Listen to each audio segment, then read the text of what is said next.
হয়ে গেছে আমার দেওয়ালে ফোঁটা দেয়া, জলখাবার খাওয়াও হয়ে গেছে, মেহার বাবা অফিসের কাজে বসে পড়েছে, আমি চলে এলাম রান্নার কাজে। আজকে দেশে কত রকমের রান্না বান্না বলুন। যখন আমরা ছোট ছিলাম, মামারা যখন আসতো আমাদের বাড়িতে, মা যে কত রকমের রান্না করতো দুই মামার পছন্দের খাবার। আজকে আমি মেহার ভাইয়ের পছন্দের খাবার রান্না করছি। রামা খুব চিকেন খেতে ভালোবাসে, আর এই চিলি চিকেন হলে ভারী মনটাও খুশি হয়ে যায়। তো ভাবলাম আমার ভাই তো আর কাছে নেই যে তার পছন্দের খাবারগুলো বানাবো, মেহার ভাইয়ের পছন্দের খাবারটাই বানাই।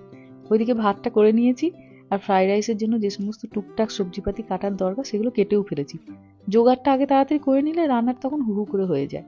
ব্যাস, একদিকে চিকেনগুলো একটু ভাজতে দিলাম, ওইগুলো ভাজা হোক, আর এদিকে ফ্রাইড রাইসটা রেডি করে নেবো। চিকেনটা মাখানোর সময় কর্নফ্লাওয়ারের যে প্যাকেটটা আপনাদেরকে দেখালাম, সেটা দেখানোর কারণ হলো আমি একটা ভুল করেছিলাম জানেন। যদি এদেশে আপনারা নতুন কেউ আসেন, আপনি যাতে ভুলটা না করেন সেই জন্য। চিলি চিকেন বা চিলি পনির এই সমস্ত রান্নাগুলো করার সময় আমরা যে কর্নফ্লাওয়ার ব্যবহার করি, এদেশে কিন্তু আপনি যদি কর্নফ্লাওয়ার সত্যি সত্যি কেনেন, তাহলে কিন্তু আপনি বিপদে পড়ে যাবেন।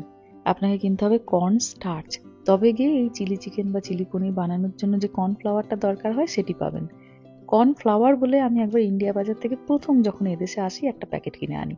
প্যাকেটটার মধ্যে যে জিনিসটা ছিল সেটা দেখে বুঝতেও পারছিলাম যে দেশে আমরা কর্নফ্লাওয়ার বলে যে জিনিসটা কিনি চিলি চিকেন বা চিলি পনির করার জন্য, এটা সেটা নয়।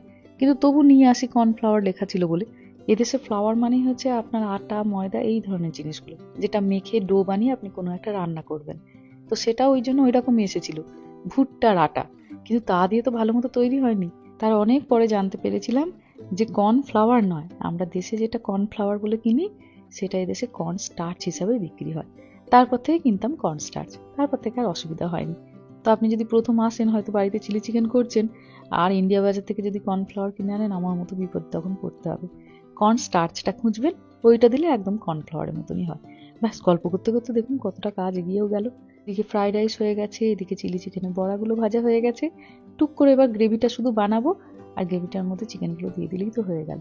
ফ্রাইড রাইসটাতে সয়া সস দিলাম না, রামাটা একটু ঘিন ঘিনে, ওর আবার খাবার দাবারের রং পরিবর্তন হলে ওর বিশ্বাস হারিয়ে যায়।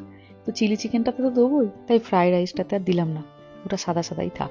অল্প এখানে একটুখানি কর্নফ্লাওয়ার গুলে নিলাম, বলি সেই কর্নফ্লাওয়ারই দেখুন, বলি না কখনো কর্ন স্টার্চ। ব্যাস, এখানে একটুখানি আদা কুড়িয়ে দিলাম, মোটামুটি হয়েই গেছে। এবার দেবো এখানে একটুখানি সয়া সস, একটু টমেটো সস, অল্প একটুখানি লঙ্কা গুঁড়ো, আর একটু বেশি করে গোলমরিচের গুঁড়ো। ঠান্ডা পড়ে গেছে তো এখন খাবার দাবারে গোলমরিচের গুঁড়োর ব্যবহারটা বাড়িয়েছি। ঠান্ডায় তো সকলেরই হাঁটা চলাটা কমে যায়, সারাদিন ঘরে থাকলেই সোফায় বসে থাকা, আর একটা টুক করে লেপ কম্বল ঢাকা নিয়ে নেওয়া। কিন্তু গোলমরিচ হজম ক্ষমতা বাড়ায়, ওই জন্য শীতকালে গোলমরিচটা খাওয়াটা একটু বাড়িয়ে দিই, যাতে হজমের সমস্যা না হয়।